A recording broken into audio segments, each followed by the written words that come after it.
আসসালামু আলাইকুম বন্ধুরা, আশা করি সকলে ভালো আছেন। তো চলুন আজকে এই ভিডিওতে ঈগল টিমের আরেকটি আপকামিং নতুন নাটক নিয়ে কথা বলবো। নাটকের আপডেট নিয়ে যে নাটকের নাম হচ্ছে চোরের কাছে মুরগি বর্গা, এবং এই নাটকটিতে কে কে থাকছে এবং নাটকটি কেমন হতে চলেছে এবং নাটকটি আপনারা কবে, কোথায় এবং কীভাবে দেখতে পারবেন, সকল আপডেট নিয়ে এই ভিডিওতে কথা বলবো। তো চলুন ভিডিও শুরু করা যাক। এবং আপনারা দেখছেন এসএস রিভার্স স্টুডিও।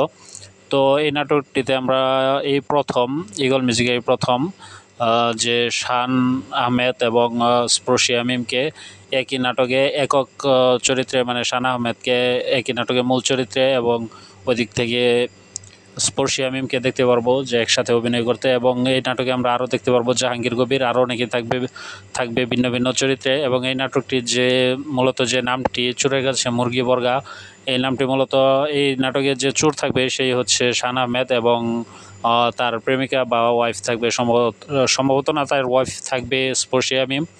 এবং এই নাটকটির এক পর্যায়ে আমরা দেখতে পারবো যে যখন শান আহমেদ চুরি করবে এবং ধরা পড়বে, তো তখন তাকে গ্রামের মাতাব্বর, মানে যিনি মাতাব্বর থাকবেন তিনি হচ্ছেন জাহাঙ্গীর কবির, এবং জাহাঙ্গীর কবির তাকে একটা সুযোগ দেবে যেন ভালো হয়ে যায় এবং গ্রাম পাহারা দেওয়ার জন্য। তো সেই সুযোগটাকে সে কাজে লাগিয়ে সে আবার চুরি করবে এবং পরবর্তীতে আবার ধরা পড়বে। তো এইভাবে এই নাটকটি চলমান থাকবে। অবশ্যই আশা করি এই নাটকটি ভালো হবে। তো চলুন এখন কথা বলি যে নাটকটি আপনারা কবে, কোথায় এবং কীভাবে দেখতে পারবেন। তো নাটকটি আপনারা পেয়ে যাবেন আগামীকাল দুপুর 3টায় ঈগল মিউজিক ওয়াচ ইউটিউব চ্যানেলে এই নাটকটি আপনারা পেয়ে যাবেন। তো এই ভিডিওটি এখানে শেষ করতে চলেছি। যদি ভিডিওটি আপনাদের কাছে ভালো লেগে থাকে অবশ্যই ভিডিওতে একটি লাইক দেবেন, এবং পাশাপাশি আমার চ্যানেলে নতুন দর্শক হয়ে থাকলে অবশ্যই চ্যানেলটি সাবস্ক্রাইব করবেন। তো সকলে ভালো থাকবেন, সুস্থ থাকবেন। ধন্যবাদ। আল্লাহ হাফেজ। আসসালামু আলাইকুম।